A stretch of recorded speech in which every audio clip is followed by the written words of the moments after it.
Parang bata talaga tong si Sara Duterte mga tol eh. Kung magsalita, hindi yata iniisip bago bitawan yung kanyang mga sinasabi o style talaga ng mga Duterte ang ganito para po pag-usapan sila. Kasi hindi lamang ang gobyerno ang binabanatan niya ngayon. Pati po ang mainstream media, ang mga journalist, binabanatan niya. Doon po sa naging interview sa kanya sa Hague, Netherlands, kulang na lang sabihin niya, harap-harapan sa mga miyembro ng mainstream media na sila'y mga bayaran. No? Saan kaya tutungo itong mga ganitong banat ni Sara Duterte? Sa pagkapangulo kaya sa 2028? Madadala niya kaya yung mga banat na yan para makumbinsi ang maraming mga Pilipino na iboto siya? Kung sakaling hindi magtagumpay ang impeachment laban sa kanya at makatakbo siya sa pagkapangulo sa 2028? Titingnan natin yan, syempre, sa hinaharap. Pero ito po yung balita mga tol. Panoorin, pakinggan, reaksyonan po natin. Baka raw panahon na para mag-back to school si VP Sara matapos siyang tumangging magkomento kaugnay sa Paxilica. Yan ang payo ni UP Diliman Professor Danilo Araw sa Vice Presidente. Kasunod din ng Nababanatan tuloy siya tungkol sa Paxilica. Di ba? Oh. Biruin mo, Vice Presidente ka. Supposedly, aware ka sa nangyayari sa lipunan natin. Pero, yung simpleng halos ilang buwan ng pinag-uusapan, wala kang alam. Pax Silica. Baka ang alam niya, Sulay ka. Hindi ko na tinuloy yung una. Nakikita ko lang sa mga memes eh. kanyang pagpuna sa mainstream media. Kulang sa news literacy ang Vice Presidente. Ayon kay University of the Philippines Diliman Journalism Professor Danilo Araw, kaugnay ng pagkukumpara ni Vice President Sara Duterte sa media ng Pilipinas at mga mamamahayag sa ibang bansa. Natanong kasi si VP Sara ng isang kilalang Duterte-allied content creator kung ano ang tingin niya sa umunoy na kasanayan na ng mainstream media na pasamain ang mga Duterte sa balita. Sinabi ng bise na kung hanggang ganito lang daw ang kakayahan ng Philippine media, walang kaunlaran sa bansa. Napakalayo ng kalidad ng journalism sa ibang bansa ikumpara mo sa atin sa Philippines. Sa atin sa Pilipinas, nakita nyo ang example kung paano maglahad, present ng balita ang ating media outlets. And unfortunately, kung gagawin talaga natin Porkit di pabor sa'yo. Kasi sinasabi ng media ang katotohanan. Ganyan na yung banat niya. No? Ang lakas mang gaslight talaga nitong si Sara Duterte, mga tol. araw-araw na Diyos ang pera, wala talagang pagbabago na mangyayari no? sa ating bansa. Sa journalism man, sa mainstream media man, o sa iba't ibang aspeto. Payo ng propesor, magsisimula na raw ang journalism classes sa UP at Polytechnic University of the Philippines. Baka raw senyales na ito ng bise para pag-aralan ng media at Paxilica. Paxilica. Hindi, ma'am. Paxilica. Do you know anything about that? Wala ako, I cannot comment. Ginagawa ka tuloy katatawanan. Biruin mo, abogada ka. Tapos vice president ka. Yung basic na Paxilica, di mo alam. Kahit hindi ganun kalawak ang kaalaman mo, dapat kahit paano aware ka dahil vice president ka eh. Tapos yung mga vlogger mo, alam, ikaw hindi alam. Anong uri ng vice presidente ito? Hindi naman itatanong ng mga vlogger niya yan sa harapan niya kung hindi nila alam yun, di ba? Kasi binanggit ni Pangulong Bongbong Marcos. Ngayon, akala ng mga vlogger, makakahugot sila ng magandang salita ang hindi nila na-anticipate, wala pa lang alam yung tinatanong nila. Tapos mga engot din, ipinost pa, no? On that, Matatandaang nag-viral si VP Sara noong tumanggi itong mag-comment sa issue ng Paxilica Initiative sa Tarlac sa isa ring interview sa The Hague. Dagdag ni Araw, noong sumipot si Duterte sa Senado sa gitna ng kanyang impeachment trial at hindi tumanggap ng tanong sa media, hindi raw ito pangkaraniwan para sa isang mataas na opisyal. At dapat daw alalahanin ng bise na bagaman mas komportable siyang makipagpulog sa mga content creator, accountable daw siya sa lahat ng Pilipino at hindi sa iilan umanong blind supporters ng disinformation. Samantala, may mensahe din si Araw para kay former Senate President Alan Peter Cayetano na inihambing din ng journalists at independent vloggers kaugnay naman ng lagi raw paglabas ng mga istorya tungkol kay Senator Ping Lacson at mga aligasyon nito laban sa minority senators. Kay Senator Lacson, everyday nag-tweet-tweet. May ghost. Baka hindi ghost. Ito, hindi mo na rin malaman kung ano ang nasa isipan nito eh. Kanina may live stream na naman siya.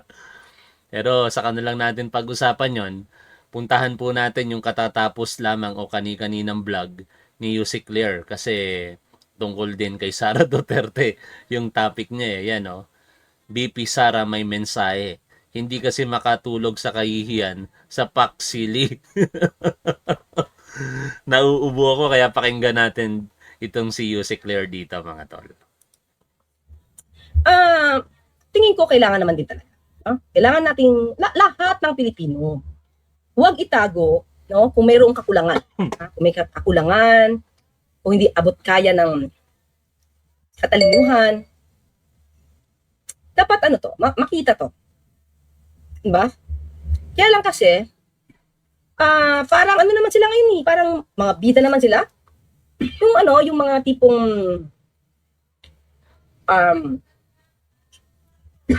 ano ba magitin to? Parang okay na sa tao ngayon, okay na sa mga Pilipino ngayon, ang bumoto ng hindi ganon kagaling mag-isip. Naku, Hindi ganon kagaling na, intellectually. naku. Guilty tayo dun eh. Pero wag nating ulitin sa 2028 yun mga tol. Kasi binoto natin si Sara Duterte eh. Taas kamay, ika nga. Ang bumoto kay Sara Duterte, unity team eh. Nagtiwala tayo eh. Tapos ganun pala yung kahihinatnan, ano? Diba? Parang okay na sa mga Pilipino ngayon na hindi kumuha ng the best and the brightest. Diba? Makikita mo sa mga choices ng mga tao.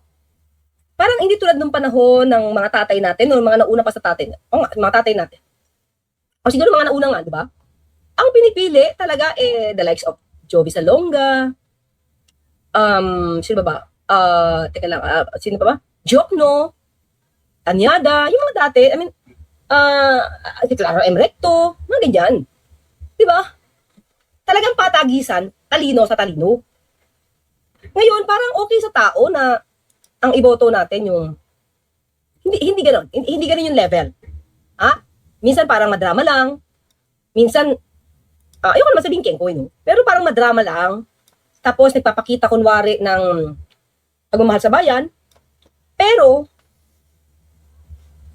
kapag nakita mo naman yung mga ibang gawain, mas pinoprotektahan nila yung mga gumagawa ng di umano gumagawa ng krimen.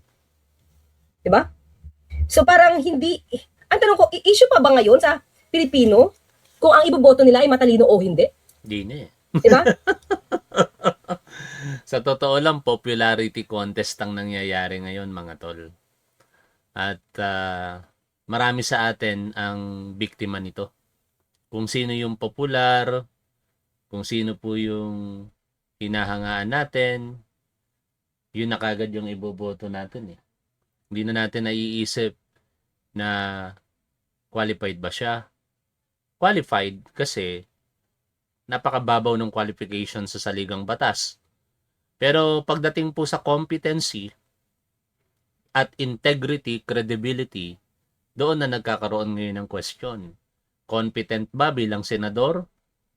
Si Robin Padilla na binoto natin noong 2022? Nagkamali tayo. Competent si Pia Cayetano na binoto natin nitong 2025 kasi administrasyon eh. Ang problema, naging questionable na yung kanyang integrity. Kasi DDS eh. No? Naboto ko rin si Bong Revilla. Natalo lang. Pero naharap pa sa kaso. Oh. Kumbaga mga tol, yung mga sinasabi ngayon dito ni Yusik Claire, tapul talaga tayo eh. No? At aminin po natin yan. Ako, inaamin kong nagkamali ako sa nakalipas na mga taon. Pero ngayong 2028, sisiguraduhin ko na yung mga iboboto ko at ipangangampanya ko dito sa ating programa ay talagang competent at kung maaari, flawless ang integrity Pero wala namang ganun no? Kumbaga, mataas na lang yung standard ng integrity. Ito, si Yussi Claire, no? Sana kumandidato ito sa pagkasenador Kasi kailangan natin yung mga intellectually above average, ano? Yung karamihan ngayon, average lang. Hindi naman natin kailangan ng mga superb na mambabatas Basta kailangan natin ng mga matatalino at may integridad. May tapang, may paninindigan sa tama at dapat. Gumawa ako ng Facebook group nito. Simula nung na appoint si Yussi Claire bilang Palace Press Officer. Tapos, after a while, nasubaybayan natin kung gaano niya nadadala at natutupad yung mandatong inatang sa kanya. Nag-create ako ng Facebook group. Medyo malaki-laki na yung bilang ng Facebook group na yon mga tol. Ipakita ko sa inyo. Hanapin ko lang. Kaya lang kasi, mga clear, kung boboto kayo ng ganyan, wag kayo maninisi. Diba? Huwag kayo maninisi na bakit may patayan. Huwag kayo maninisi na bakit. Ito yung mga binebet ko na pagka-senador Ako admin nito. Yussi Claire Castro for Senator 2028. Meron na po itong 38,000 members. No? Si General Nicolas Torre, ginawan ko rin yun. Kung di ako nagkakamali, nasa 40 plus din. Pero ang pinakamaraming nagawan ko ng Facebook group na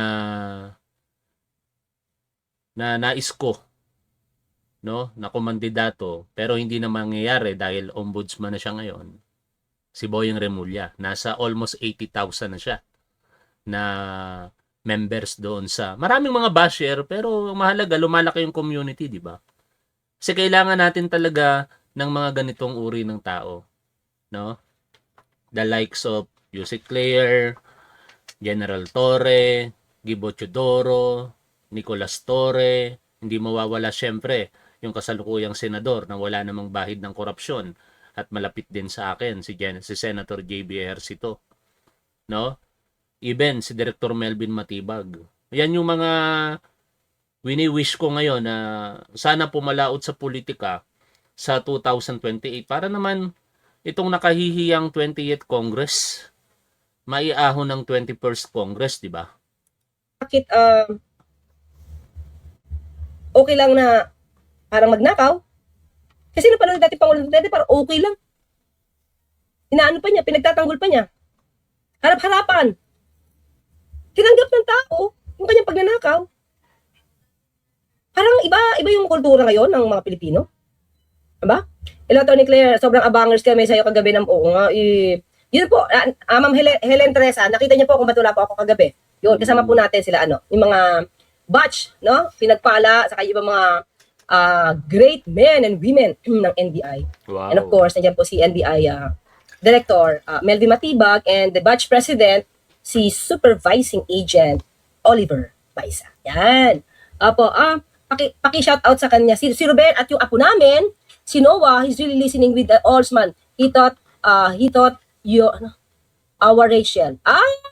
Oo. Kasi may palabas daw yata talaga ito na parang, tama? May binabagita Auntie Claire?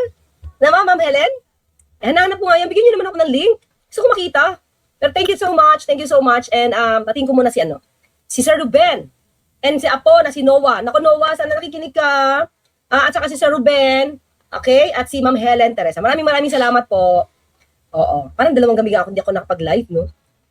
May mga event po kasi. Ipagpaumanhin ako. Yung una kasi, yung bago kagabi, yung una, PSG naman po yun. PSG, sorry. Philippine Coast Guard. Ayan, Philippine Coast Guard po yung mga kasama po natin sa event. At saka si First Lady, Liza. Saka yung mga auxiliary. Yan, mga Commodore auxiliary. Yan. Kagabi lang po mga taga-NBI. Yan. Okay? Batang Maynila to, it's... Alam na yan. Okay, fourth round na po. Pero tatay po natin mamayang gabi ha. Marami po kasing issue. Gusto ko rin po matake up si Senator Lacson sa kanyang mga findings. So, i-analyze po natin yan. Pero ngayon, ito muna i-analyze natin ha. Okay, dito muna tayo. Okay? Ito na may napanood nyo na. Pero, para may context tayo. Para alam nila. Nakikita po about sa Paxilica na balak po itayo sa Pilipinas. Ano na? Paxilica. Yung Paxilica. Paxi? Hindi ma'am, Paxilica. Paxi. Do you know anything Grabe. about that? Wala, so I cannot comment on that. Ako. Ma'am, any thought po about sa Paxilica na balak Okay, sige. Inulit. po itayo sa Pilipinas. Ano na? Paxi? Yung Paxilica. Paxi? Hindi ma'am, Paxilica. Do you know anything about Look. Ito yung mukha ni VP Sara. Di mo lang nag-iisip yung vlogger ni Sara Duterte, no? Na hindi na nga nakasagot yung vice presidente, pinost pa nila. Tingin ko, ewan ko talaga kung gusto lang niya siyang pag-usapan, regardless kung ano yung kahihinatnan sa harapan ng publiko. Diskarte ba nila yan o talagang masasabi natin na meron palang abogadong boba? Pero ayokong maniwalang may abogadong bobo eh. Kaya nga nung panahon ng halalan noon, kahit kalaban natin sa politika si Leni Robredo, never ko siyang kinontent bilang bobo eh.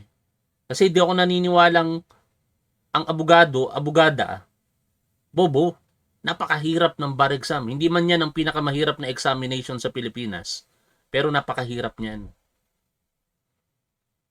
Kinakailangan mong magsunog ng kilay talaga dyan.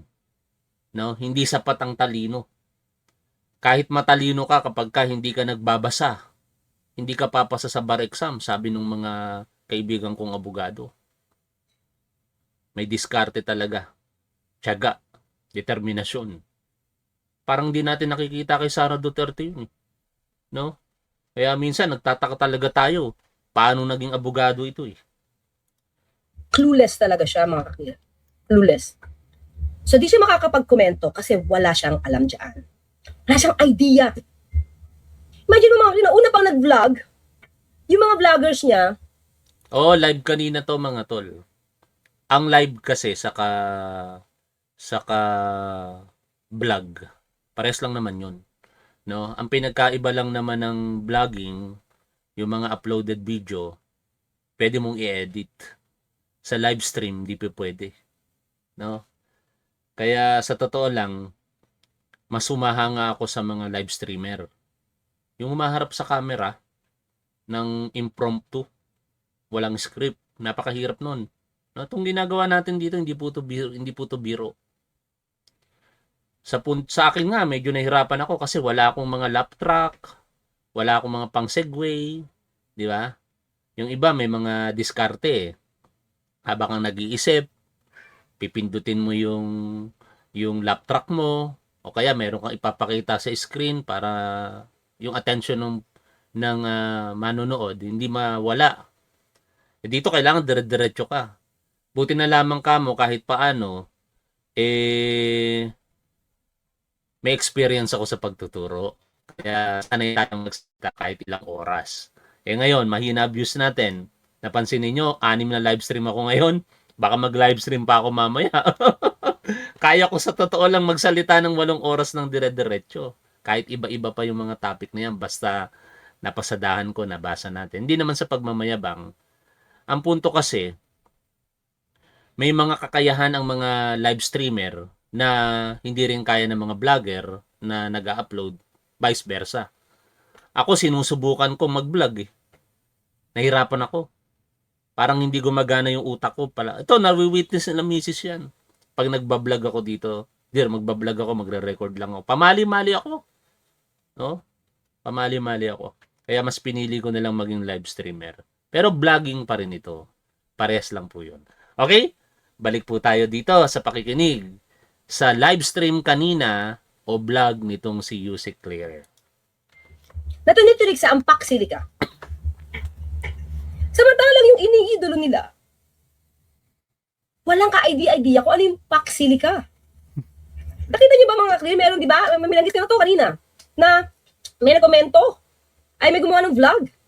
Inaangat, pilit si VP Sara. Bago pa to, bago May kasi hindi pa. nagtatanong, Sabi niya, naniniwala ka ba na nais lang ng Duterte camp na ilihis yung magiging malaking issue about sa BIR box nila sa pagpapalabas o pag-attempt nila na siraan si ES Recto? Tingin ko walang kaugnayan yun eh. Tingin ko, ang gustong mangyari talaga ng di umano'y nasa likod nun, sirain yung kalaban niya sa politika. It has nothing to do with the impeachment ni Sara Duterte. Sa aking paniniwala yan, Cor Korea.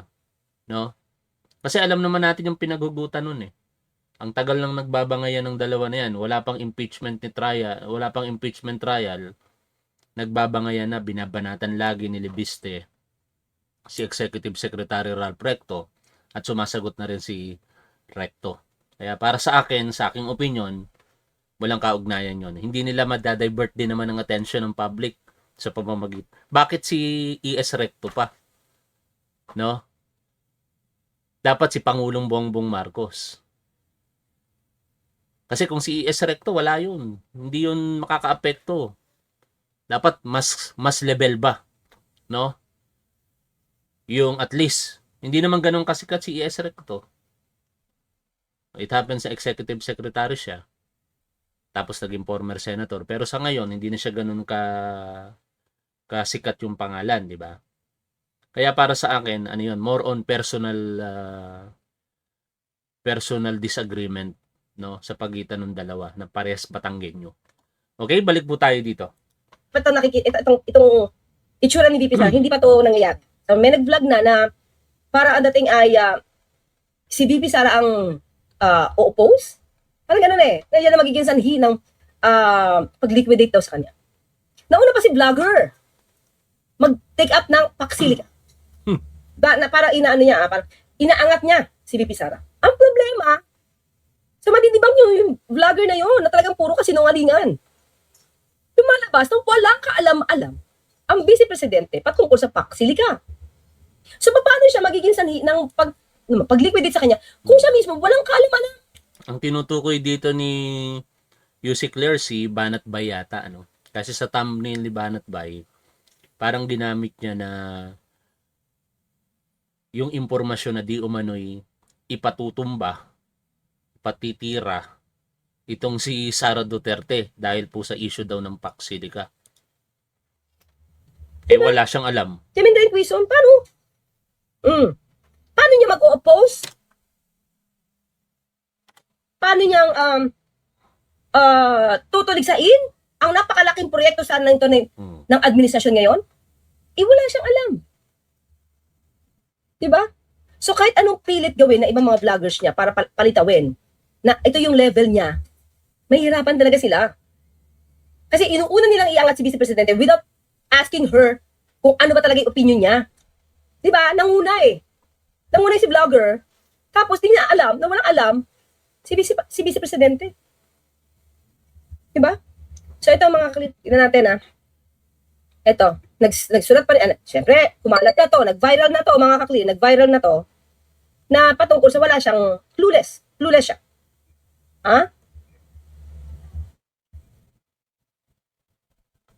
Nangyari. Diba? Parang si ano to parang si Atty. Panelo na binanggit niya na kahit na hindi niya nakakausap ang Pangulo, nagbi-briefing siya. Nag-uuwi doon siya, nagsasarili siya ng sagot. Di pala niya nakakausap ang Pangulo. Sabi niya, akala ng mga media nakakausap niya si Pangulo bago mag-briefing. Hindi daw. Kasi si Pangulo daw, Duterte, nagigising daw, 2:00. Since barkada naman niya, alam naman daw niya kung ano ang pag-iisip. O di, siya na yung maging Pangulo. Diba? Parang siya na yung Pangulo sumasagot.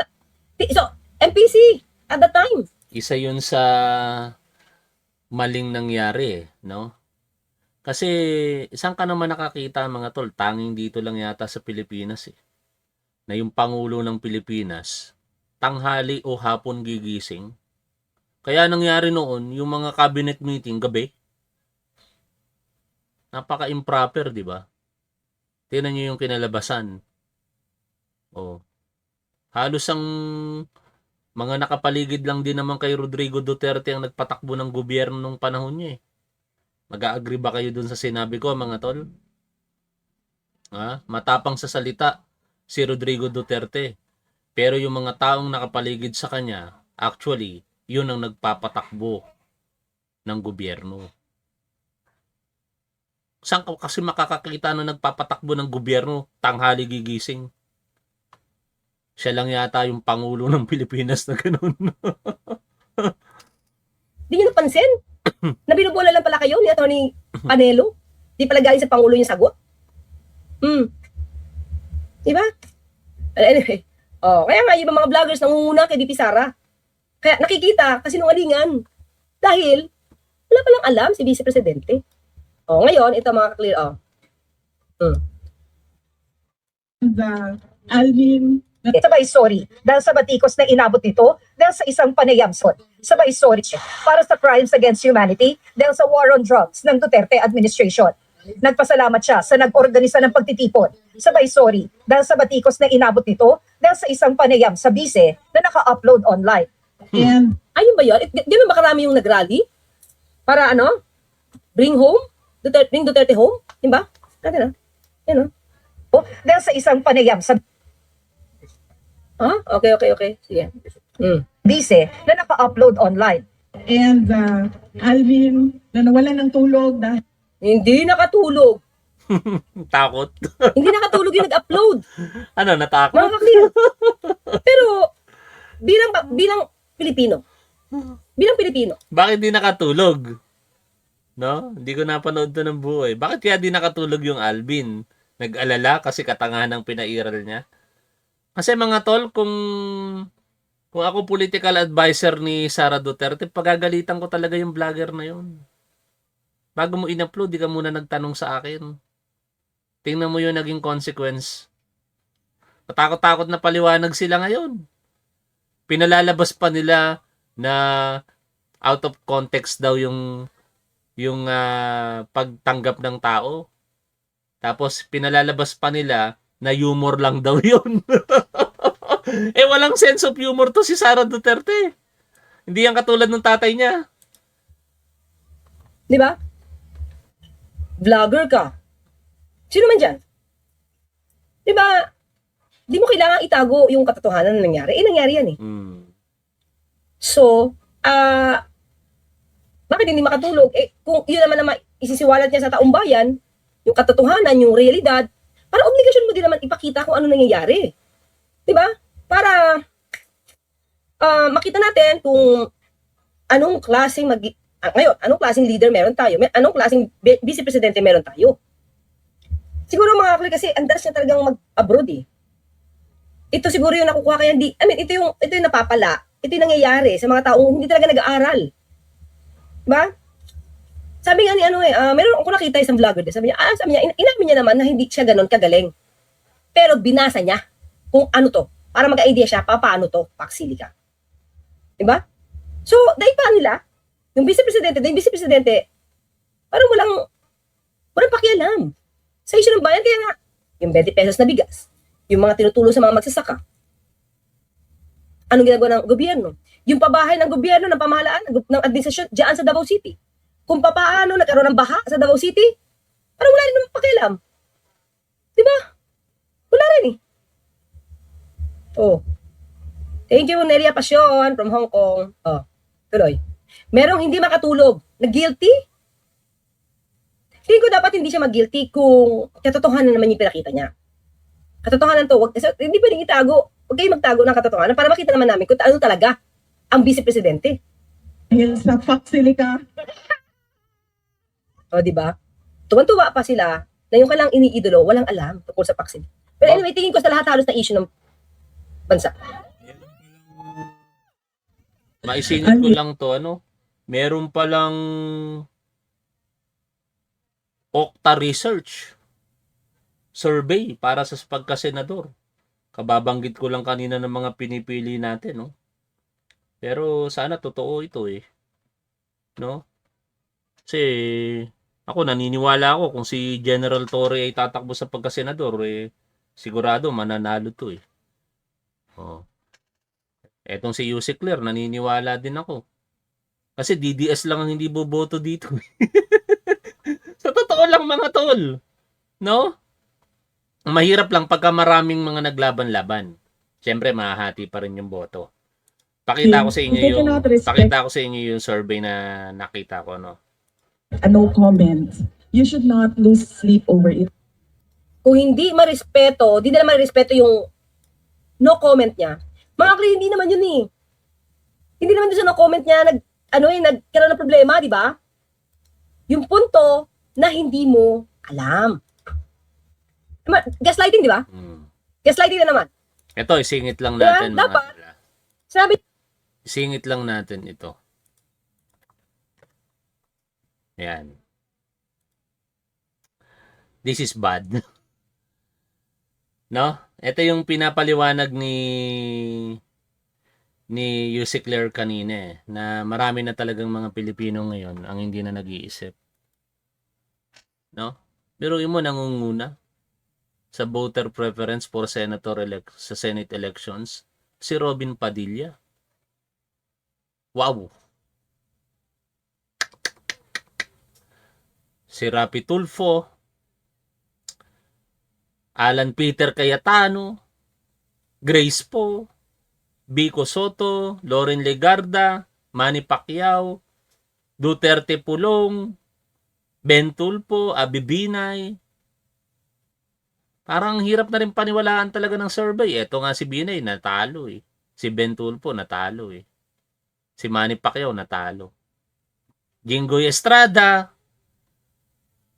Mark Lapid, akong tete. Chis Escudero, Aquilino Pimentel, Mark Villar, Sani Angara, Panelo Salvador, si JB Ejercito, pang 13 hanggang 28.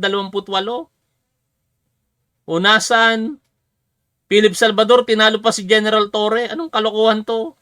Pero, Willie Revillame, alam nyo, naniniwala ako na itong mga survey na to, hindi to magiging basihan para si Secretary Teodoro, pang 19.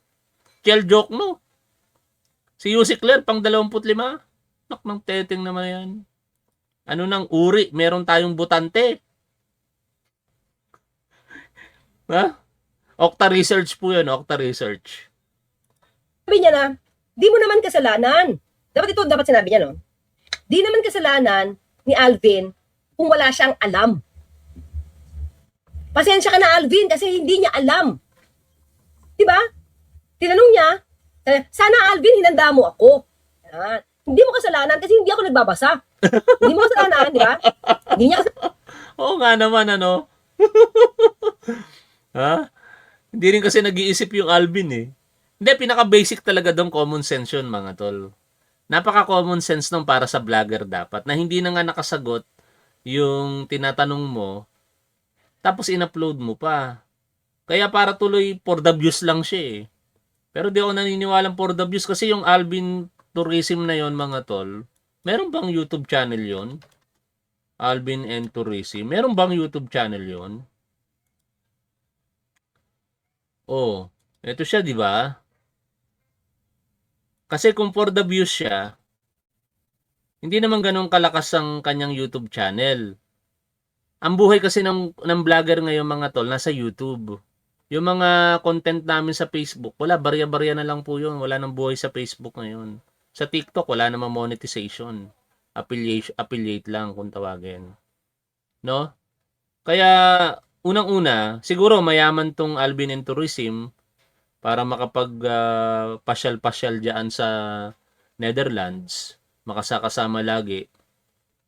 Dahil kung kahit tingnan natin yung kanyang Facebook page, tingin ko di kikita yun ng kalahating milyon sa isang buwan eh.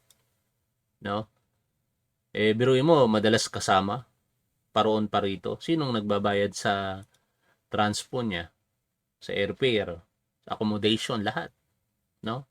Kasi ako, di ako gagastos ng sarili kong pera sa mga bagay-bagay na uulit-ulitin ko. Pwede once, twice. Pero yung uulit-ulitin mo, kaya nga din ako nakikita nagsasasama eh.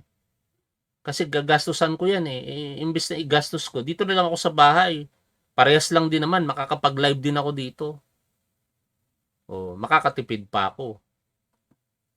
Anyways, balik po tayo dito kay Yusik Claire.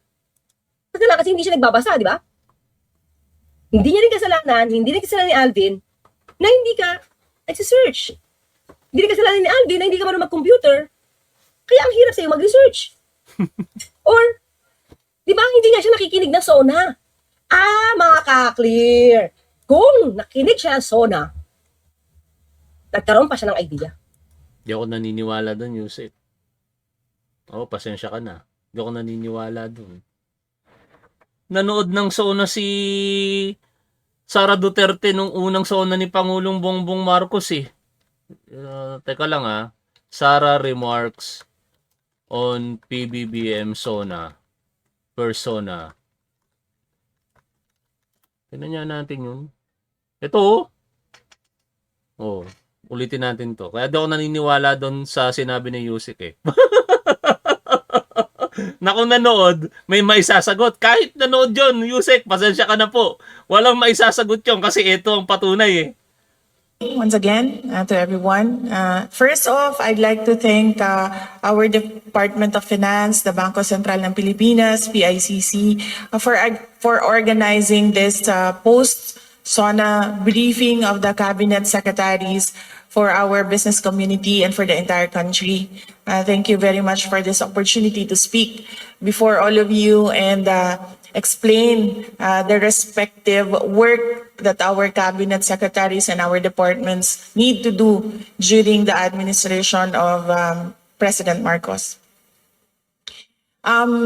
Yes. So initially, the SONA, the State of the Nation of President Marcos, I think everyone or many of those who do not understand economic numbers were overwhelmed with the numbers in the first part of the speech. That was, I think, the reason why it took a long time for people to start clapping because the economic part was in the beginning, and many people really do not understand economic numbers.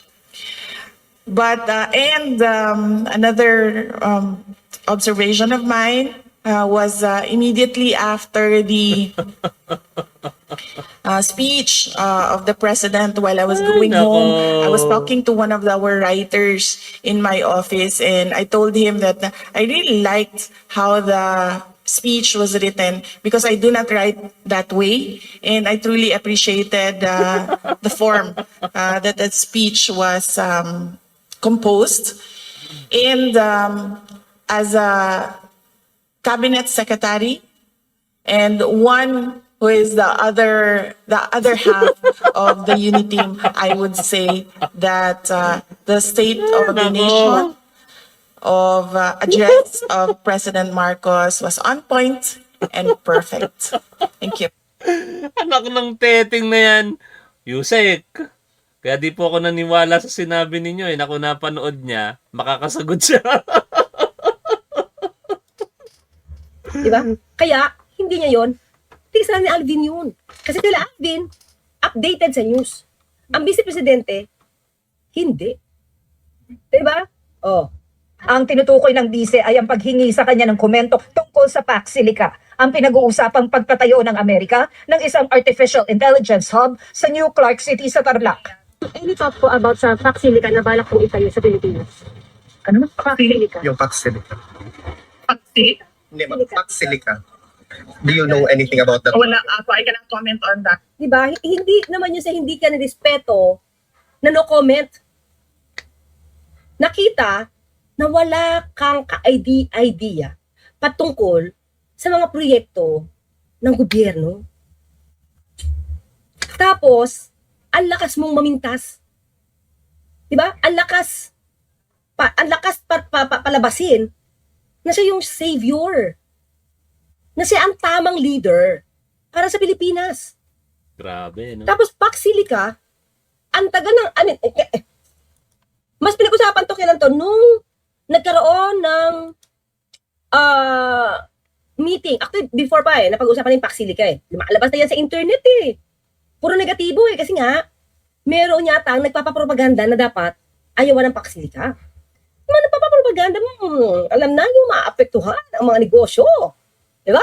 kakakulangin ng supply ng nickel. Kaya kailangan bombahin ng negatibo ang PAC Silica. Mahirap kasi pag may kakompetensya, lalo na sa Pilipinas dadalhin yan. Hindi okay sa kanila. At hindi na sila makakuha ng supply mula sa Pilipinas. Apektado talaga sila. Kaya, dapat, mga vloggers, go! Inegatibo nyo yan. Inegatibo nyo yan. Lahat ng issue. Diba? Tapos, napag-usapan din, nung dumating si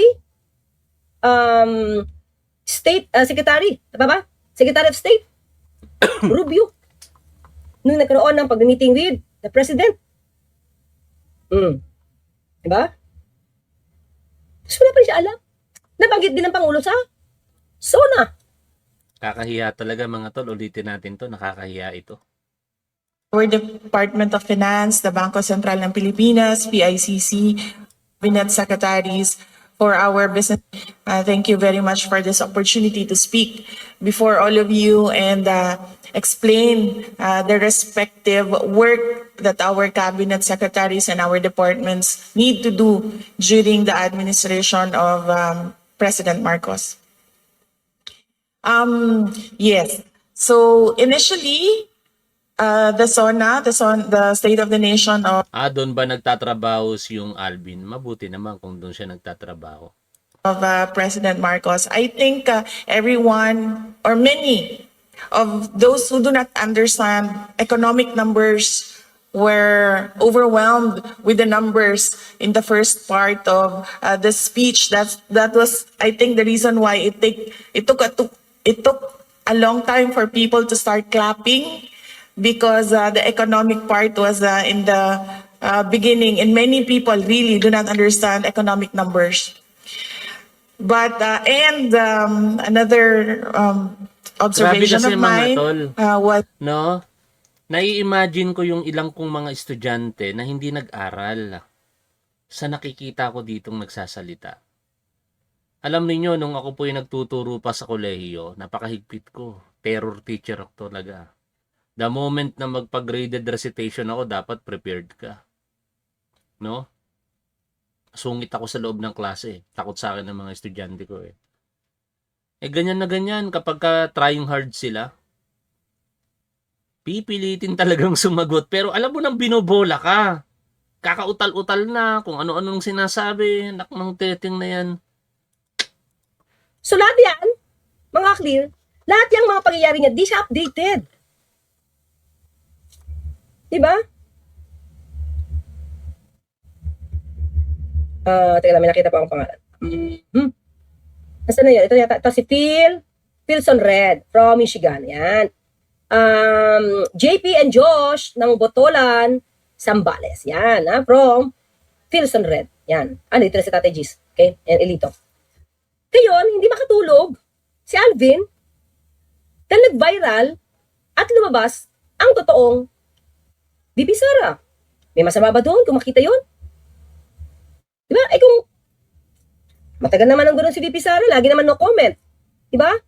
Siguro ngayon, pag madalas siya mag-no comment, it means wala siyang, mukhang lalabas siya, ay wala siyang idea. Diba? DepEd Secretary nga ito mga kapit, tinatanong siya ng isang reporter, paano po ang kanyang, ano daw yung kanyang komento, pananaw, something like that, o reaction patungkol sa pag-wear ng face mask, something like that. Basta magpapasok ka na yun eh. DepEd Secretary siya, sabi niya lang, no comment. Mga issue na hindi naman pampolitika, kundi sa trabaho niya, lagi siya, no comment. Yun. May mga bumatikos sa kakulangan sa kaalaman ng bise sa mainit ngayong issue sa PAC Silica. Lalo't nagsabi na raw siyang gusto niyang maging susunod na Pangulo ng Pilipinas. Kontrobersyal ngayon ang PAC Silica dahil sa isang banda, lilikha raw ito ng maraming trabaho. Diba? Dapat, mga clear, bilang pangalawa na mataas na opisyal.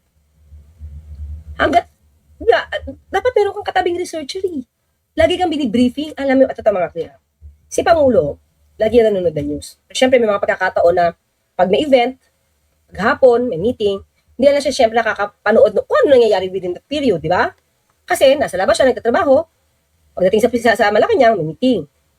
Pero, everyday yan mga meron yung briefer. Balik tayo doon sa paunang mga panalita kanina ni Yusek Claire, ano, mga tol. Kasi ang lapit na talaga ng halalan eh. Ang eleksyon sa 2028, kumbaga, is just around the corner. Malapit na talaga. Kaya, tingnan nyo si Sara Duterte, diskarte niya, pag-usapan siya lagi. Kasi negative publicity, still publicity. Kaya dapat in response diyan, ide-debunk yung mga statement niya, at the same time, yung mga nakikita natin na may potential sa 2028, isulong na natin ngayon pa lamang. Kung ano po yung mga pili ninyo, isulong ninyo, ganun din naman ako. Ibabalik ko na rito sa mga susunod na araw, yung nakikita yung mga picture dati na naglalaro dito sa ating screen. Sila yung mga isusulong natin na sana kumandidato sa pagkasenador. Nabanggit ko kanina si Yusek Claire, si General Nicolas Torre, si Secretary Gibo Teodoro. Actually, ang caliber ng Secretary Gibo Teodoro, pang presidente, unfortunately, hindi siya popular no? Si Senator J.B. Ejercito, si Secretary Benhur Abalos, Director Melvin Matibag. Ilan na? 6 na kagad yung nabanggit ko. 12 lang naman yung iboboto natin. Pero hindi ko kayo dinidiktahan, mga tol, kung sino yung pipiliin natin, no? Sa akin, sinasabi ko lamang. Kasi somehow merong mga naniniwala sa atin na kung sino yung ibinoboto natin. Si dating Senador Trillanes kasama. Nakalimutan kong banggitin. Kaso lang, ang problema kasi kay Trillanes, talagang desidido na siya na hindi siya tatakbo sa 2028, mga tol. Ang focus niya is sabihin ang mga katotohanan sa likod ng mga Duterte at tulungan yung posibleng tatalo kay Sara Duterte. Kaya ngayon, ang approach kasi ni Trillanes, impeachment muna. Pag hindi nagtagumpay, ngayon pa lang pine-prepare niya na. 'Di ba? Sinusulong na nila yung ano 'yon? Sana Risa ba 'yon? Yung grupo na kanilang isinusulong. But anyway, mga tol, tayo po'y pansamantala na munang magtatapos. Pero bago natin tapusin ang programa, meron pa tayong ilang t-shirt na. Nawala na naman sa isip ko. 10 na. No? Ang nabunot natin, 10 t-shirt. Ito yung kay General Nicolas Torre na Facebook page. Marami akong ginawang group, mga tol. Ito yung group kay Yusek Claire, kay General Nicolas Torre, for Senator. Ayan o. Ito. Mas mataas nga po yung group na kinabibilangan niya eh. Sumali po kayo dito, suportahan po natin sila. Ako po ang gumawa ng mga group na ito. Meron na pong 45,000 ito. Marami akong ginawa kay Secretary Benhur Abalos. Kaso lang, hirap ng traction eh. Hirap pa kong palakihin yung grupo kay Secretary Benhur Abalos eh. I do not know why. No? Yung isang, kasi all about algorithm din, mga tol eh. Tingnan nyo, sabay ko halos ginawa ito. Hindi pala sabay, afterwards. Ito, ginawa ko nung hindi ko matanggap na matanggal siya bilang Chief PNP eh. Kaya sabi ko, sana maisipan ni General Torre kumandidato sa pagkasenador. Tapos, nung siya ma-appoint bilang Undersecretary, General Manager ng MMDA, ginawan ko. Kaso lang, 4,000 members lang tong isa. Ito, 45,000. Yung kay Yusek Claire, 38,000. Yung kay Ombudsman Boyeng Remulla talaga ang marami. No, ang daming basher dito sa group na ito. Ito ngayon yung kay Ombudsman Boyeng Remulla, 78,000. Anyway, punta na tayo sa raffle t-shirt, mga tol. Sana manalo kayo. Raffle t-shirt tayo. Yan. Ito na. Sino kaya ang mananalo? Mga tol, sino kaya ang mananalo? Sana manalo kayo. T-shirt po ito ha. no? Dami, 20 t-shirt po yun. Tapos parang may sobra kami na t-shirt, nagsobra pala na ipagawa ko, ibebenta namin para makabawi man lang sa puhunan. Yung same price pa rin. Kung sino yung mga gustong umorder, meron kaming stock dito, baka gusto nyo umorder. Okay? Eto, sana kayo manalo. 2 t-shirt po ito.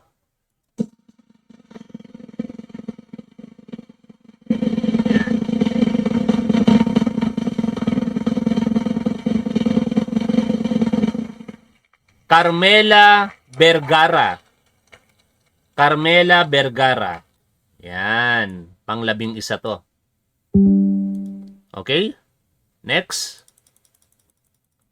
Next.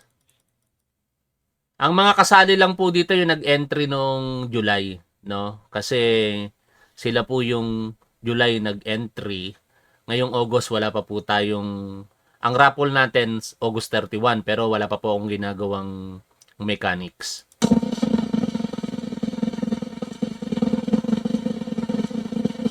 Yung mga nanalo, hindi na po kasali dito. Nanalo na po eh. Mga napunot. Judy Ain Gasmenya. Judy Ain Gasmenya. T-shirt po. Maraming salamat mga tol. Kita-kita po tayo mamaya. O kaya baka bukas na, no?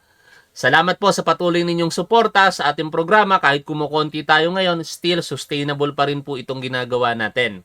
Hanggat merong isang nanonood sa akin,